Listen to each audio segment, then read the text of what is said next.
So ayan guys, welcome back ulit sa ating meal prep series. July 15 na ngayon at Miyerkules kahapon nagano tayo yung paldong kaldereta. Syempre, ngayong Miyerkules naman is babawi tayo. Ito yung aking isa sa pinaka-balanced meal. Ayan guys, tignan nyo naman. Meron tayo dito ayan, protein, munggo.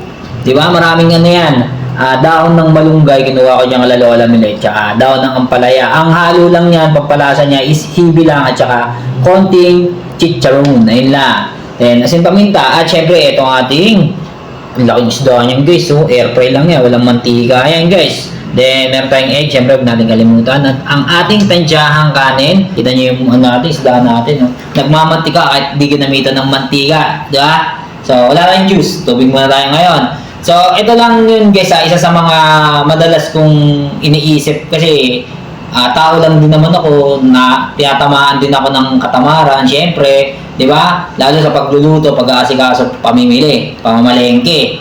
So, ang iniisip ko na lang ganito. Imagine mo maglalakad ako, isipin nyo kung gaano ka habang oras ang kakainin nun, kaya mag-workout na lang ako. Gaano kadaming oras yung kakainin nun sa akin. Yung pagluluto, saglit lang naman yan eh.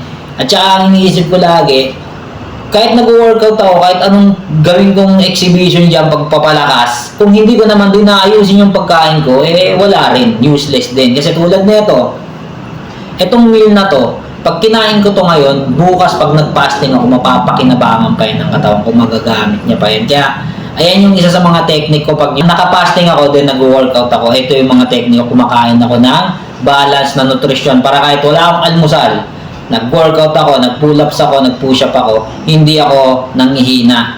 Guys, ganun siya. Sa akin yun kasi ginagawa ko, fasted workout. Never talaga ako nag-almusal. Matagal na panahon na siguro, mga 2 years na. Maliban na lang kung mapunta ako sa ibang bahay.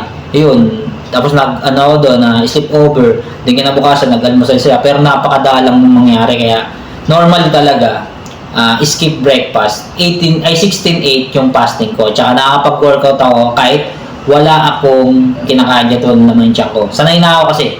So, yun lang. Sabi ko nga, sa pagkain ka tumaba, siyempre, sa pagkain ka pa rin papayat. Sama mo lang yung ng regular exercise.